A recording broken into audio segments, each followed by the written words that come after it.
So we're going to do a quick video on how to change gear using a manual gearbox.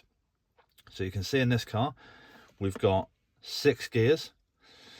Now a lot of cars will only have 5, but this one's got 6. And we also have a reverse gear just over here. Now reverse gears are different in every car. You can't generally put it into reverse by accident.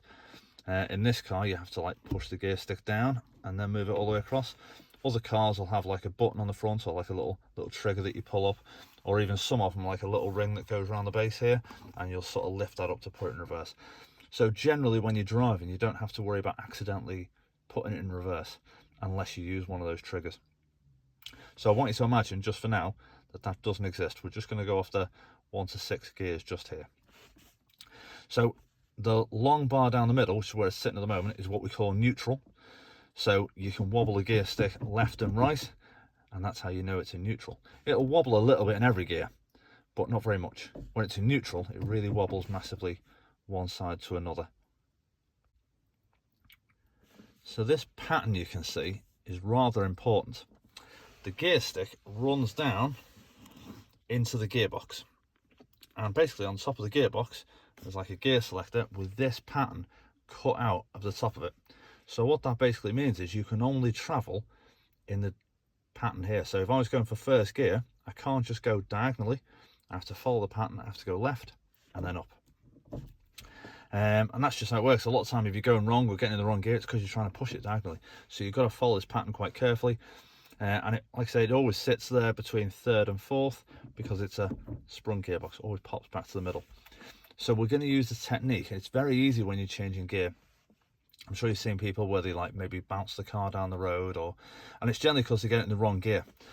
So if we're going from 1st to 2nd, we need to palm the gears, so we keep it pressed like that. So my palm is always on the gear stick and it'll go straight back into 2nd.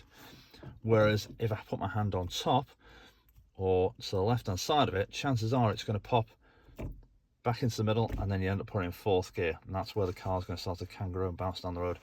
It just doesn't have the power to go from 1st to 4th gear. You have to go up through the gears and build that speed up. So palming, you always have your palm on the gear stick. So I'll demonstrate. I'll go through the gears. So 1st to 2nd, and I'll just put the clutch down. Might make it a bit easier if you're doing this at home as well. The engine's not running. It just makes it a bit smoother to change gear. So I use my palm and I go from 1st to 2nd. Then I turn my hand around and I push it to the middle. It pops into neutral and then straight forwards into 3rd. 4th, you can just come straight backwards. 5th, I'm going to need to push it into the middle again, up towards myself and right the way up there, and that's in 5th gear. 6th, again, I keep it pressed this way towards me, and then you've got to go back down through the gears, same again.